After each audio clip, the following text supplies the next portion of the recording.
conference. Coach will start us off with a quick opening statement. Please raise your hands for questions. We will use the microphones. Coach? Yep. Good afternoon. Yeah, just going back to Saturday in Oxford, obviously I thought it was a huge win for us, one that we had circled on our calendar really the whole season, whole off season, and our guys did an outstanding job. Coaches and players and everybody involved in our program. There's a great energy there. Felt like we had a ton of Bearcat fans in the stands there cheering us on. So love that, and then just going out and executing the way we did. I thought it was a complete team win. Special teams, offense, and defense. Defensively, we held them to 24 yards rushing, which is apparently that's the best or least we've given up since 2020, according to Zach. So that's great. Obviously, need to limit the big plays. I think that's the big thing defensively is the big plays. It bit us at Pittsburgh that game, and then obviously in the Miami game as well. Offensively, I thought we were still an efficient team. Offensively, did some good things. They did a good job of limiting us in our big plays, but still we had enough to be able to get the win offensively. And then obviously special teams. I thought we covered great, setting ourselves up for great field position, and obviously knocking down the two big field goals. Hawks, that was huge as well. So we're really happy about the win, but we're moving on to Houston. It's Willie Fritz is an outstanding football coach. I didn't realize he's been a head coach. This is his 32nd year as a head coach. It's a lot of years being a head coach. He's been successful everywhere he's ever been. His teams always are in the game. They play hard. They're coached well. They're where they're supposed to be. He's done an outstanding job. This team defensively is one of the better defenses in the country, on top 15 in a lot of categories. For the first year, Shieldwood's done a great job with their defense. Offensively, statistically not as good, but they can run the football. They got a lot of speed outside at wide receiver. Quarterbacks played a lot of ball. He's a really big guy. We know he can run. He's got a big-time arm as well. So, we know. And then the return game, man, it really stands out. You look at the punt returner, kick returner, they have a really good return game in the special team. So, a great challenge this week against Houston coming in, Big 12 opener. We're excited about it. And need to field Nippert and then have everybody there and cheering us on, man. It's a big-time game, obviously, for the Big 12. Chad? How difficult was that decision at place kicker? Because Carter had a great year last year, a little bit of a bump this year, but how difficult was that, and how did everybody handle kind of making the switch there? Yeah, it's never easy to make a change, particularly when someone's been at that position for a while. And Carter, had a great season last year. Kicked this all season, had some injuries during camp. It's where I think Nathan really started to show, because Carter wasn't out there. So Nathan's kicking a lot and doing a really nice job. And then of course Carter comes back, and he's been good. And, so it's tough to make the change. Obviously the easy thing to do is just say, Carter, keep going, we'll work you out of the slump. But we felt like, in this game against Miami, we're going to need to make some field goals. Looking back at last year, we knew they were stingy defense in the red zone, so we're going to have to make some field goals. And so, let's see what he can do. And he did a great job. Obviously, I didn't know the first kick would have to be a 55-yarder. That's a little tough to have your first one there, but he nailed it right down the middle. And I think that certainly relaxed him, and he felt great after that. And then, people don't talk about the second one as much, but that was a huge kick. It's an 8-point game. We missed that right there. Now they got an opportunity to go tie the ball game up, and then now making that obviously made it a two score. So a huge kick to be able to knock that down, and he's kicking with great confidence right now. We all know as a kicker, that's what it takes. You got big plays from Joe Royer and Evan Pryor in the game, and some of them counted. Are you getting what you expected out of those guys when they were big transfers? And, and have they delivered in the way you thought that they would? They have. We feel we've been talking about Joe a lot. We think he's one of the better tight ends out there. With his size and speed and catching ability, and also can block. So defenses, they know where he's at. They're going to have to know where he's at. He also helps free up a few of the wideouts as well. So I think he's added a ton to our offense. Pryor's been a great, kind of that 1-2, that 2 punch, outside of Corey. He's got the speed. The two touchdowns over 60 yards now in 3 games, and that's incredible. So, and I think that is where he excels, is when he gets an opportunity out on the perimeter to be able to run by people, that's when he's really good. You know, we haven't seen it yet, but he does have excellent hands. I think he's a good receiver out of the backfield. We have not thrown it to him in that regard, but I think he can add to that as well. But they're both are outstanding players for us. You kind of mentioned the decision to kick the 50-yarder at the end. That's obviously a really gutsy decision. What gave you so much confidence that he was going to be able to do it? And was there any thought to just, you know, let's punt, make them drive the whole length of the field there? Yeah, we had three things we could have done. You can go for it. It's 4th and 3, which actually the analytics said go for it. You can kick it and try to go up 2 possessions, or you can punt and pin them down. You know, so going back to the Pitt game, we punted, tried to pin them down, didn't work. So I was like, well, that's out. All right. So then it came down to, do we go for it or kick the field goal? I felt confident about it because he had nailed the 55-yarder from almost the identical spot. You had the wind going that way. And I really felt like, man, let's get this thing. If we make this right here, we're up 2 scores and we're going to be in great shape. And, you know, and then Corey's run actually helped the decision too, because he ends up bouncing it back to the middle of the field on that particular run. We're on the right hash. And then, I felt good about it. But there's a lot of things that can go wrong with that. You know, they blocked a field goal last year as we would crawl, and that kind of crossed my mind too, because if they do block it now, they got an opportunity to be real close to go get a touchdown. So, you know, it was a gutsy call there, but I felt Hawks had good confidence. Man, with the win, let's go ahead and get it. And obviously he nailed it. It was a great kick. You talk about defending the nip a lot. Mm-hmm. Have you talked about that you guys last year didn't win a home game in Big 12 play, and how important is it this year to get that first Big 12 win at Nippert Stadium and defending the nip on Saturday in your first Big 12 game this year? No, we hadn't talked about last year. And, you know, our whole deal this year is just moving forward, talking about taking care of our home field. And, you know, and obviously it's a big game for us. It's the first Big 12 game. We're playing a team that, you know, Cincinnati's played in the past out of Houston.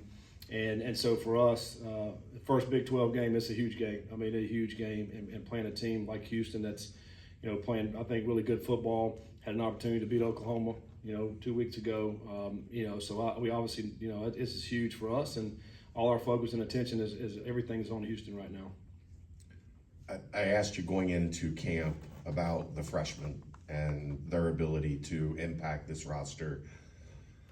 Great note from Zach Stipe. 7 freshmen have combined for more snaps this year than you had the past 2 years here combined. Are they even farther ahead, and we thought they had a chance to make an impact? Well, I mean, we felt good about them, you know, and when we signed this class, we knew it was going to be a special class. And I think 10 came in January, the rest came this summer.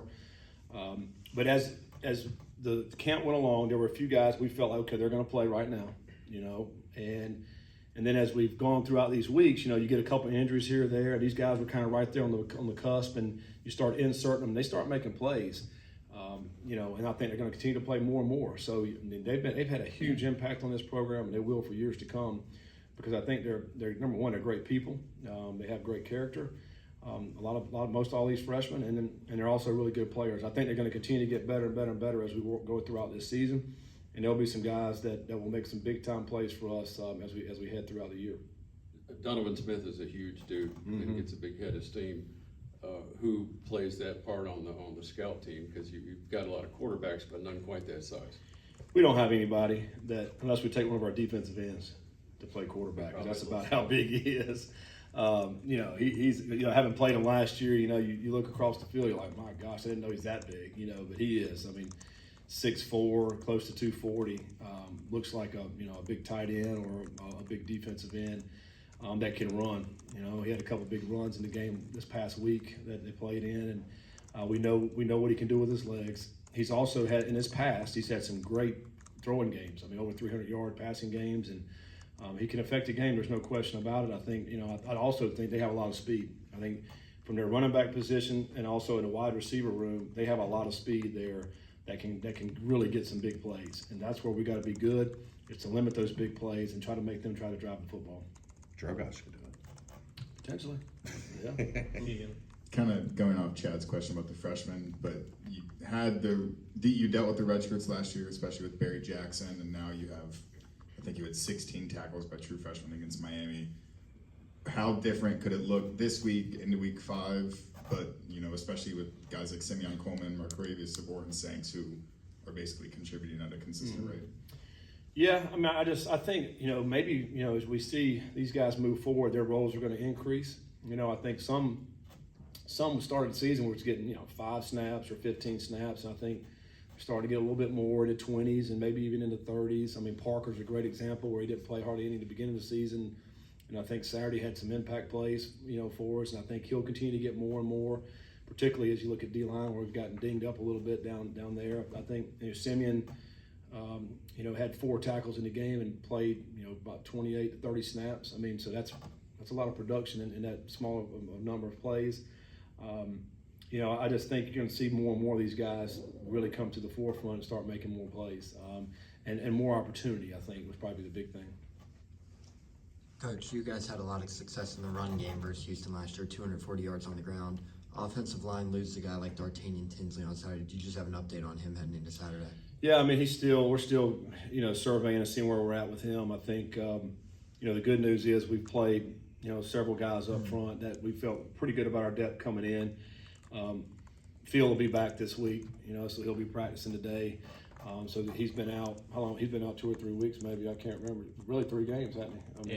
He hadn't played at all. So he'll be back this week. So that's good. We felt like he was going to be a guy who's potentially going to be starting at the beginning of the season.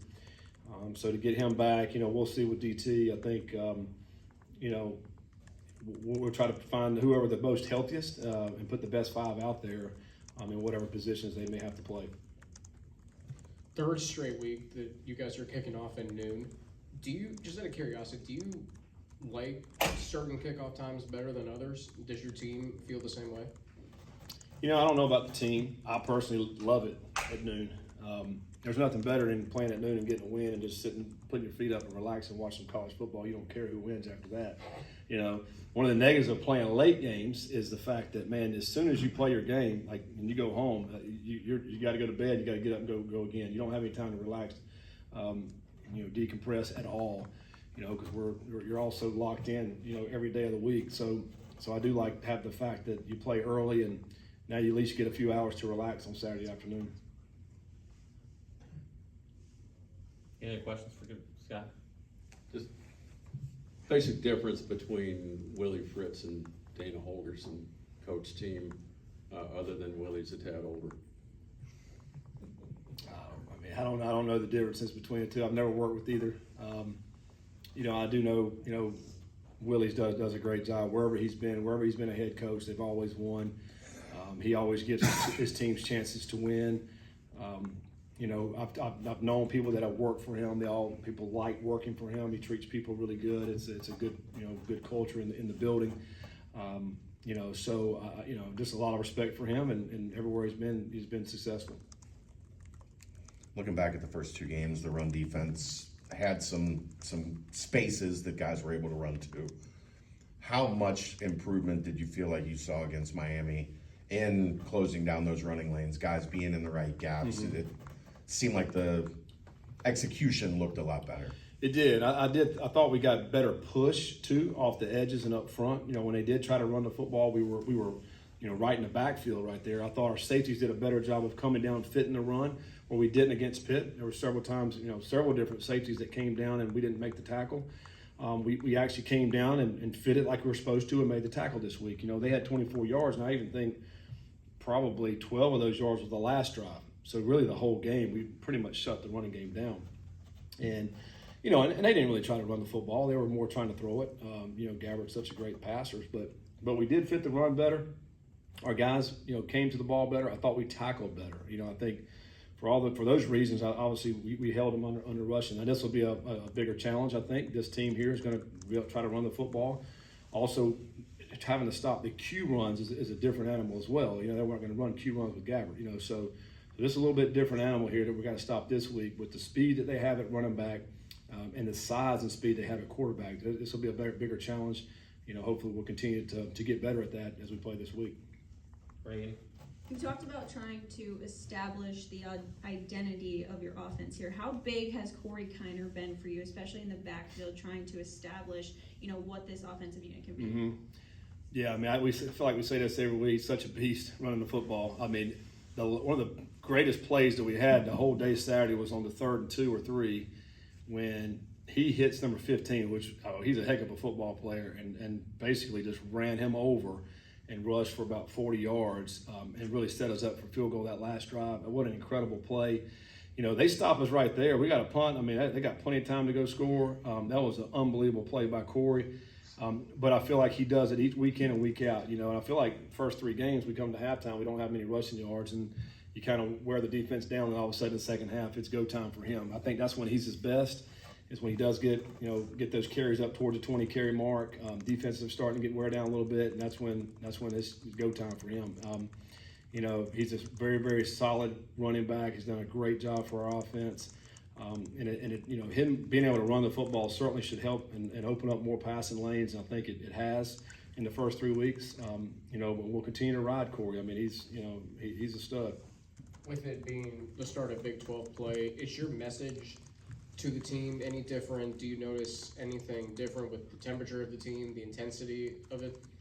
No, I think our leadership, you know, they were celebrating big time after the Miami win for sure. But yesterday, and I mean Sunday when we came back, man, it's all business. It's all about Houston. It's you know, going out and having a great focus and being intentional in every one of our meetings and every one of our practices. You know, we're not coming just to a Tuesday practice this afternoon. I mean, it's Houston, this Big 12 week practice on a Tuesday. You know, how intense can we be this today? And I think the leadership as a team has really brought that to the forefront. You know, and I think, you know, I'm excited about that. I'm excited to go to practice this afternoon, watch these guys. You know, the day Tuesday is always a little bit rough because you're implementing the game plan for the first time. But these guys will be ready to go and excited about getting on the practice field.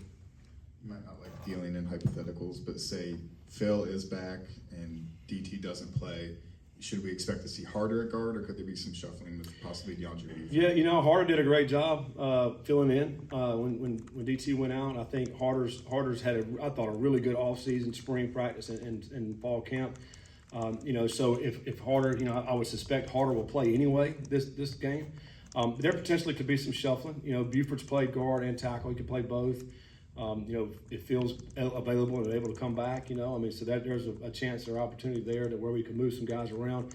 I do think when you go into the game, let's try to find our 5 best that you want to trot out there first, and then obviously be able to rotate a couple of guys in, you know, within that positions, guard or tackle. And I think you know, I think today's practice and Wednesday's practice will tell us a lot and figure out what the best 5 may be. And then to start the game, Brennan had some missed throws that we just kind of haven't seen through the first 2 games before Miami. What did you kind of accredit that to? Was that just him missing it? Was it lack of depth in routes kind of thing? Yeah, I mean, I think you know, we're pretty efficient on the first and second down stuff. I think third downs we were a little bit off. You know, they play a lot more man, a little bit more different defense than what they had shown on film. I think was a little bit had to do with that. You know, I think a little bit of the rush there got to him a little bit as well, and you know, kind of threw his timing off a little bit. When you do that, then sometimes the balls are not as accurate. You know, but I still think he played a solid football game of what we're asking him to do. You know, we'd love to have the 80-yard touchdown pass back to Royer. You know, if we get that, I mean, now the stat line looks a lot different, and Royer's looks a lot different too. I mean, 3 catches for 27 yards? I think he had. You look at the game, it was a lot more impactful than 3 catches, 27 yards, you know. So, but I think, you know, Brennan was obviously, I think, solid. But I do think now, hey, we're in the Big 12 play. You know, there's going to have to be some great quarterback play as we move through this conference. I don't want to cost you $5,000, but how far downfield was Gerhardt? Yeah, I mean, they say they give you 3 yards, and he was around the 3-yard mark, you know. And I do think it's a judgment call. You know, is it sometimes, I mean, I've seen guys where people run RPOs, guys are 6 or 7 yards down the field, nobody calls anything. I've seen guys when they're right around the 3 and they call it. I mean, it's just a judgment call. It's like, you know, it's not like offsides or, you know, a false start. You know, these judgment calls are a little bit in the gray area. Same thing with PI. You know, you get the DPI. You know, we had one called, and then there was another flag on another one there on the 4th down, and then they ended up picking it up. So there's so much gray area in that. And also, while we're on this subject, I think targeting is the same thing. You know, I go home and watch that Saturday night, and you see guys get called for targeting, and then they wave it off. I mean, does anybody know what really targeting is? I don't think they do. I mean, I hear the announcers say, "Oh, that was 100% targeting right there," and then they wave it off. And like, "Oh, wow, that wasn't targeting." And then they call it again. Well, I don't even know if that was targeting. Yep, it was. Nobody knows. So these gray areas, I think they're difficult to defend, and particularly targeting. And they even go to the replay, and you don't know if it's targeted or not. So some of that stuff obviously we need to continue to work on and try to get some of that cleaned up. Brendan seems like a guy that when he gets in a rhythm can really get hot. As a play caller, is that something you're cognizant of, okay, I think he's in the zone right now, let's ride him a little bit? Yeah, I think so, and a lot of that depends on who you're playing that day and what are they trying to take away and how are they lining up. And if, to your point, if the quarterback is really seeing it, yeah, you want to let's keep feeding it, keep feeding it and keep giving him opportunities to make plays. And because there's going to be other games where, man, maybe not seeing it as good, and maybe you got to do a little some things different. But absolutely, man, if you get a quarterback that's feeling it, let's let him continue to do that and distribute the ball. Coach, walk us through after watching the replay of the play before Joe, right before the half there. What was the message after the game? Are you upset that he went all out there, that the fumble there, or how do you approach that as a coach? No, I mean, first of all, I just told him to keep playing his butt off because he broke about 3 or 4 tackles right there. But we never should reach. There's 3 times you should reach for the goal line: end of half, last play, end of game, or 4th down. There was time left on the clock right before the half. He's fighting to get yards, and you never should reach the ball out. He reaches it out. I mean, it's so close. It is short, unfortunately, but it was so close. In fact, the referee called it a touchdown. And then you go back and read it. Actually, during the play, I was talking to our guys upstairs, and they were like, "It's out, it's out." And unfortunate, but man, I love the passion and the effort that he played with. I'll take that all day long. Sometimes, man. Sometimes you may lose the ball. We don't like it, but I love the passion and effort. I think you're going to get a lot more positive plays than negative plays with Joe Warrior. Any other questions for Coach? Thank you, sir. All right, thanks, guys. Coach.